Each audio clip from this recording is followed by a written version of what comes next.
बिना सांस मांस की पुतली जब खिलखिलाकर हंसी तो मारे भय के राजा भोज का रंग उड़ गया। पूरी सभा में घोर सन्नाटा पसर गया। राजा भोज ने किसी तरह साहस जुटाया और सिंहासन पर बनी पुतलियों की तरफ देखते हुए बोले, तुम सबने ऐसा क्या देखा जो तुम यूं खिलखिलाकर हंसी? क्या मैं बलशाली राजा गज का पुत्र यशस्वी नहीं हूँ? क्या मैं क्षत्रियों में कायर हूँ? क्या मैं निर्बल या नपुंसक हूँ? क्या मैं निर्दयी हूँ? क्या मेरी प्रजा मेरी आज्ञा नहीं मानती? क्या मेरे दरबार में योग्य पंडित नहीं है? क्या मेरे राज्य में पद्मिनी जैसी गुणी और सुंदर स्त्रियां नहीं हैं? क्या मैं राजनीति का ज्ञाता नहीं हूँ? क्या मैं कभी किसी सभा में अपमानित होकर बैठा हूँ? आखिर ऐसा क्या कारण है जो तुम सब मुझ पर यूं हंसी? कृपया मुझे बताओ। राजा की यह स्पष्ट और आत्माभिमानी बात सुनकर सिंहासन पर बनी उन पुतलियों में से रत्नमंजरी नामक प्रथम पुतली सिंहासन से निकलकर मानव रूप में राजा भोज के सामने प्रकट हो गई और बोली, हे राजन, मेरी बात ध्यान लगाकर सुनो। मैं तुम्हें एक कथा सुनाने जा रही हूँ। जो भी बातें तुमने अपने विषय में कही वे सब ठीक हैं। तुम्हारा तेज तो सूर्य से भी अधिक अग्नि की ज्वाला के समान है, परंतु इन सब का इतना भी घमंड मत करो, क्योंकि ये कोई साधारण सिंहासन नहीं है। तुमने अपने मन में न जाने क्या सोच लिया है। बस थोड़ी सी शक्ति और वैभव पाकर तुम अहंकार में डूब गए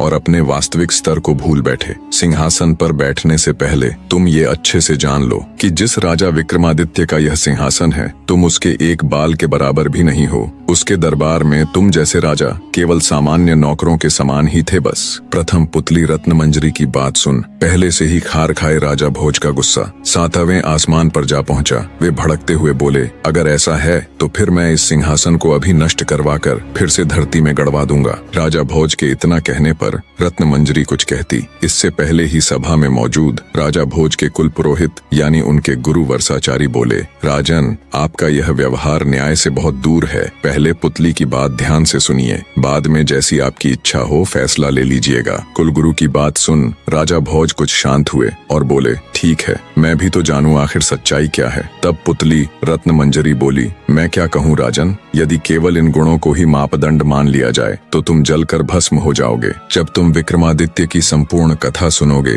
तब तुम्हें खुद पर लज्जा आएगी और तुम जिस जीवन को महान समझ रहे हो तुम्हें ये तुच्छ लगने लगेगा। और रही बात हमें और इस सिंहासन को नष्ट कर फिर से धरती में गाड़ने की, तो हमें कोई भय नहीं राजन। हम तो उसी दिन मर चुकी थीं जिस दिन राजा विक्रमादित्य दिव्यलोक में चले गए थे। इतने में राजा का दीवान यानी उनका प्रधानमंत्री पुतली से बोला, हे सिंहासन की पुतली, अब बातों में वक्त जाया मत करो और अपने इस गुस्से को त्याग कर हमें राजा विक्रमादित्य की कथा सुनाना प्रारंभ करो। तब प्रथम पुतली रत्नमंजरी कथा कहना आरंभ करती है, तो सुनो राजन।